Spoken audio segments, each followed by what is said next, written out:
Napag-iwanan na umano ang Pilipinas. Ito sa ngayon ang ilan sa mga pahayag ni Vice President Sara Duterte dahil sa pamumuno ni President Bongbong Marcos na pag-iwanan na ang Pilipinas dahil walang ibang iniisip kundi pangsarili lamang.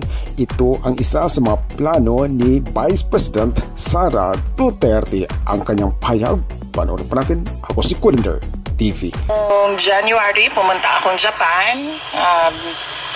Na-meet ko yung ating mga overseas Filipinos na nakatira na doon, nagtatrabaho doon, at marami sa kanilang mga pamilya ang nandito sa Pilipinas. At tinanong nila ako kung tatakbo ba daw ako ngayong 2028, at sinabi ko sa kanila, I'm seriously considering running in the 2028 presidential elections dahil sa mga nakikita natin sa bayan natin na dapat ayusin, dapat baguhin, kailangan maging competitive tayo sa mga kapitbahay natin dito sa ating region, at hindi lang sa region kundi sa buong mundo. Napapag-iwanan na ang Pilipinas at ayaw natin yon.